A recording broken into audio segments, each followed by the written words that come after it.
Hey everybody, it's your girl Charlotte Van Horn with Black Expats in Panama, and I am here today in lovely Costa Del Este, and we're doing something different today. I'm out and we went for a walk with Lisa and Winston, and now we're going to interview them and let them tell us, or let Lisa tell us what her experience has been living in Costa Del Este. So here we go.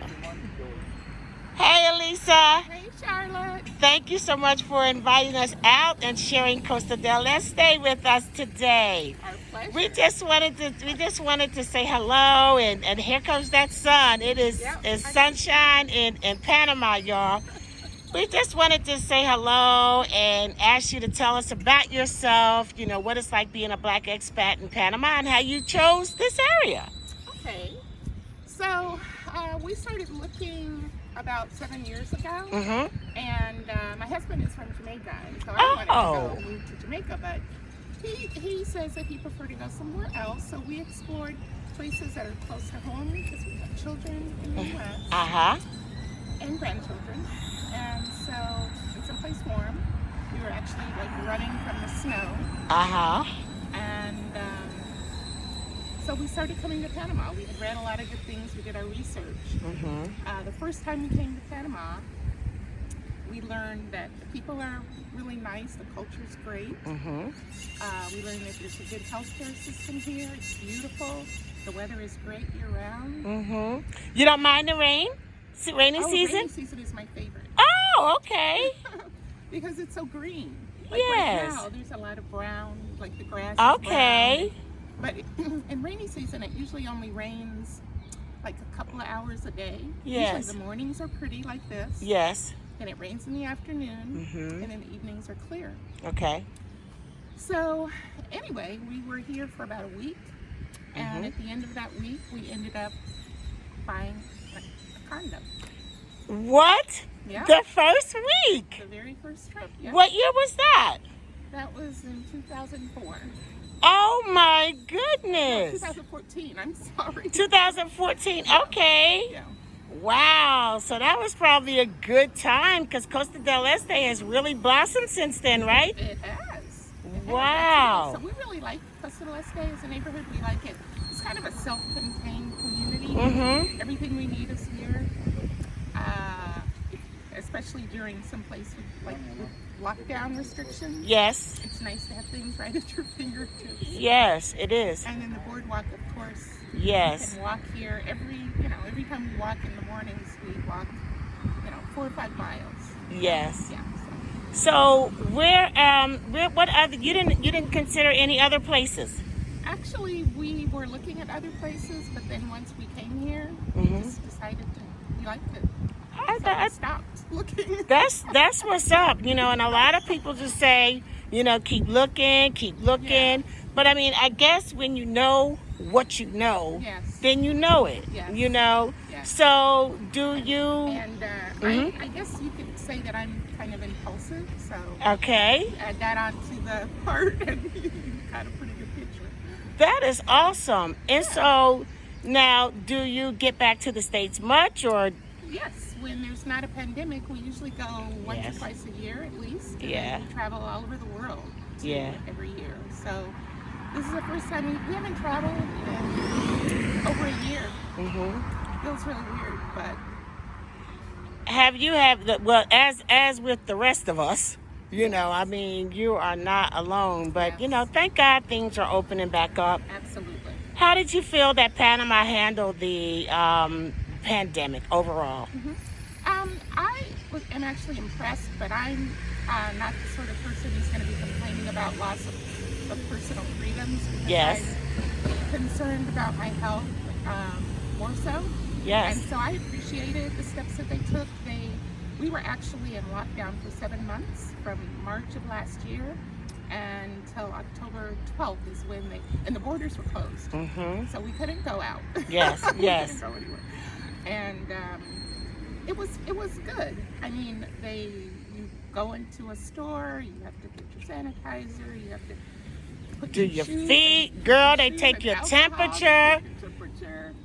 And you have to wipe down your card, or they'll do it for you. Yes. And everyone takes it very seriously. Yes. So we don't have the same problems that they have in the U.S., where there's, anti-maskers, yes, anti-vaxxers. So, yes, yeah, all of that. Right. Those things. All of So that. it's I think that this whole pandemic has really taught me something about personal liberty. Yes.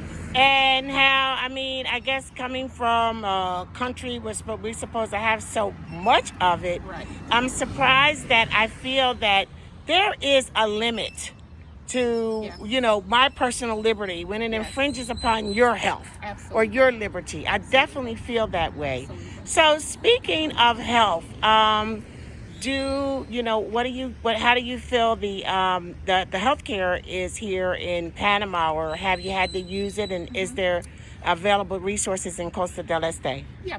So the healthcare system is good here. I would say that it's great if you live in the city, which we do. In the interior, there's fewer hospitals, but in the city, there are various hospitals to choose from. The number one hospital here, it used to be called Pacifica Hospital. It's called Salud Pacifico now, and the doctors there are trained in the U.S. They're trained and they're affiliated with hospital in the U.S. Okay. So that's where I usually go. But there are other great hospitals in the city as well. And right now, I have global health insurance. Okay. I can go anywhere in the world and get health care, which is a nice touch. But my husband decided to get local health care because Yes. he has Medicare available to him in the U.S. Yes.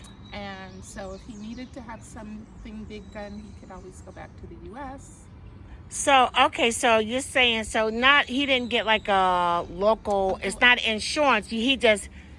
He does. He has local health insurance. Okay, I've never heard anyone mention that. So that might be something for folk to look into. So the way that it works here is that you usually, the health care is connected to a specific hospital. So when you get your health care, you are to go to that hospital. Okay. So it's not like you have the freedom to just go anywhere, which is kind of like in the U.S. where you have a primary care physician. Right. Yes. We do. We go to Brisa de Golf Hospital, and we really, really like it there. Yes.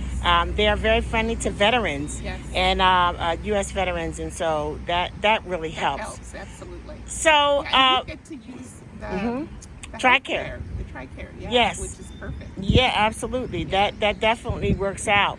And so, being Black expats coming to different countries, they always want to know because, and it's reasonable because of all of our experiences in the United States. How do you feel? How does it feel different as a Black woman living in Panama as opposed to the U.S. if there is a difference? Well, there's definitely a difference. For one thing, Panama is, it's all Black and brown people primarily. I think about 7% of the people in Panama are Caucasian. Okay. And so with that, if I'm walking down the street, everyone just assumes that I speak fluent Spanish. Yes. Because I look just like everybody else. Person. And so it's almost like a non-issue here. Okay. I don't want to put it that strongly because I know that there's racism all over the world. Yes. And I'm sure I could find some if I looked hard enough, but I've never had any problems here. That's good. That's good. And how do you find making friends? So I have made friends. Well, first of all, the first time we came, we actually have a friend that lives here. And so she was nice enough to have a little dinner party and invite all her expat friends. And so that's where I met my attorney. I met my my real estate person. And so it's always nice when you can use someone that's someone you know.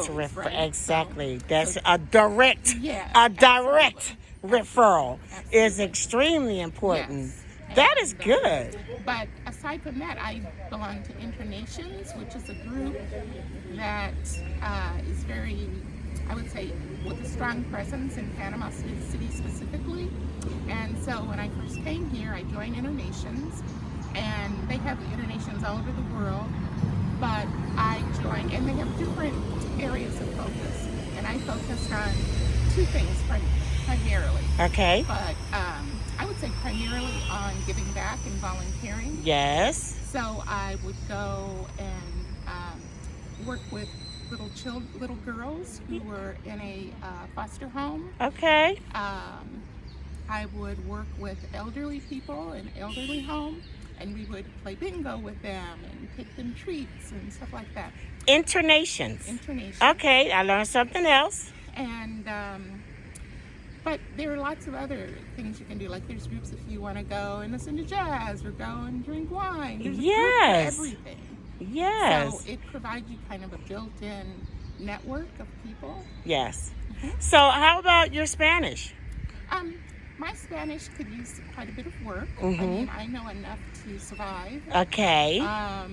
You know, I'm fine in a restaurant or grocery store, and I can read it fairly well. I can speak it fairly well. Good. But when someone is speaking to me fast, you know, I can. It's hard. It's challenging. I can never carry on a conversation. It's challenging. So yeah, it is. It is challenging. Yeah. And people need. I mean, but I feel like it's so important to try. Absolutely. Because there are so many relationships and opportunities that we miss out on when we don't communicate, you know, or do the language. So let me see. And everybody, this is just like an off-the-cuff interview. We just chilling, right?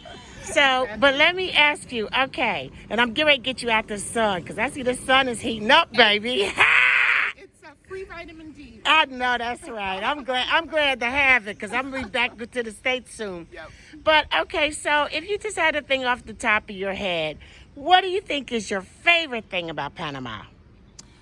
Well, my favorite thing about Panama is the fact that you can have good weather year-round, but also that you have exposure to so many types of terrains.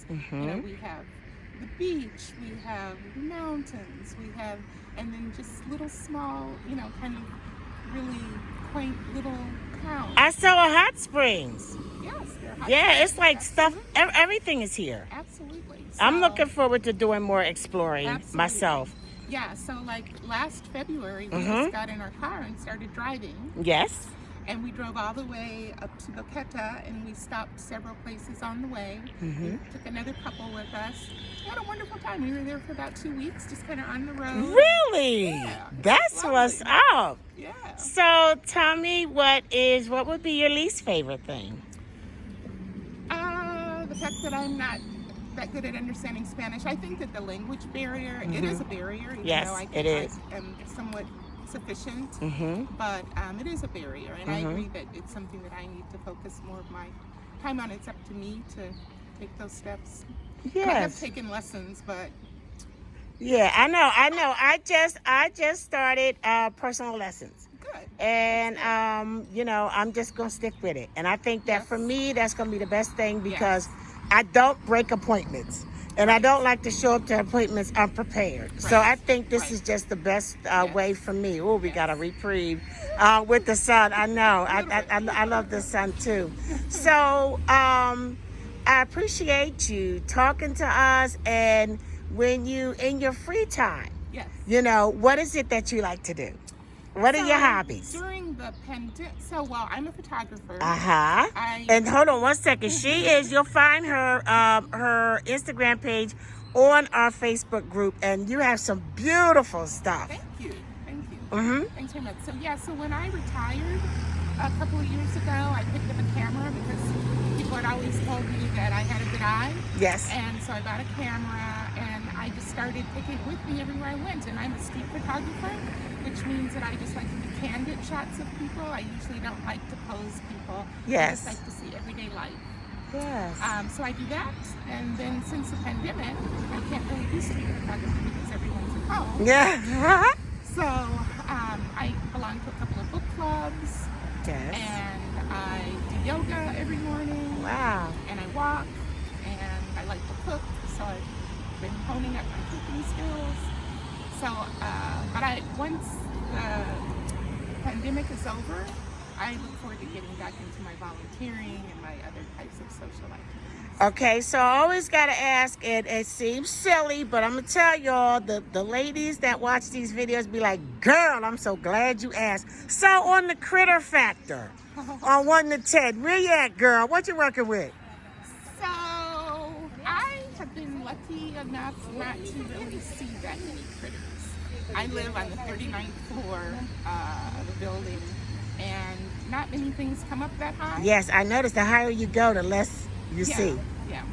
So it's pretty good. Now, when we went into the interior, like the Boteca and whatnot, we actually didn't run into anything there either. Really? In Santa Fe, we ran into some mosquitoes, but I've never run into like any type of like a scorpion or a spider, none of that. So, okay, so my thing is geckos. So, like, even when you're out and about in Costa Del Este, you don't see them, like, out here even? Yeah, there are some bushes Yes. in this one spot, and whatever kind of bush that is, They like it. love them. And the birds will bring across your path, but I mean, they're little tiny things. I know. But I've never seen one inside my house.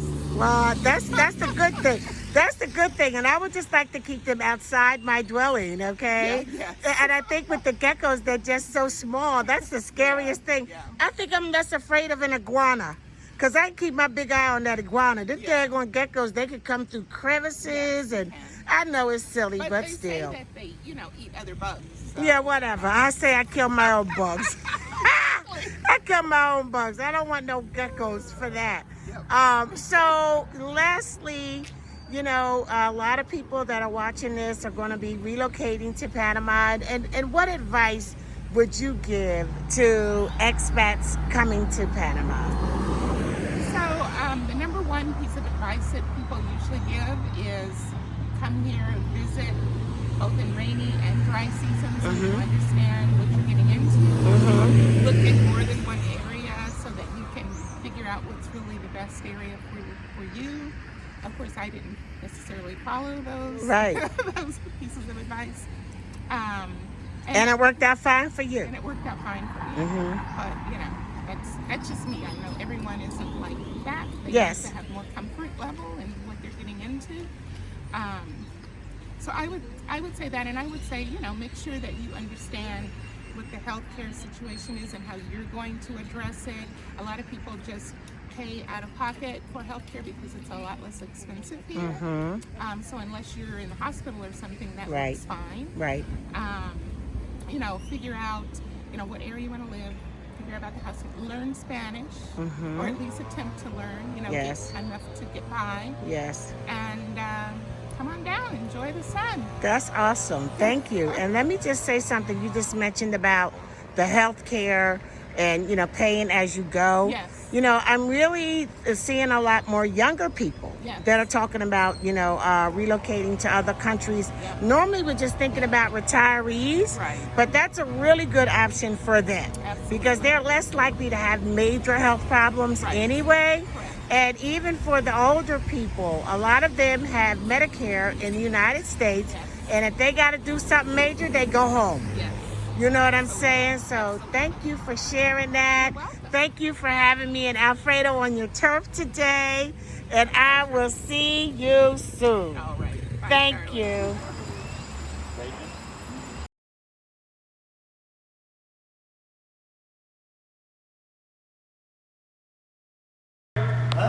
Hello.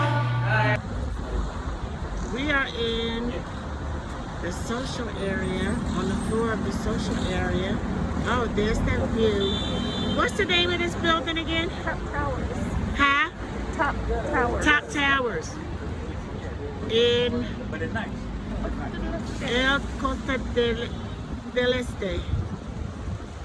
Very nice. Very nice, and the building goes way up high. Wow. I like those green buildings. What are they? This over here with the gold tops. Some more condos. Nice. This this area nice. with condos, and then this area here is a distribution center. They're open to the public. You can get wholesale products. Oh, really? At the where it says Gago? Well, the whole red top. Oh, okay, all the red tops. They're all different stores and stuff. Wow, this is nice. This here is the that's the fitness center over there. And here is the kiddie pool for your girl, cause you know I'm scared of deep water. Huh? That's the deeper pool. Yeah, I'm trying not to record them. And then that's the clubhouse. So this is where you can have your parties and stuff, right? And the fitness center. So when they have a clubhouse, do they let you use the pool as well with the rental? Wow, that's cool. They don't let us do that at ours. They have a couple of grills. Oh, really? That's nice.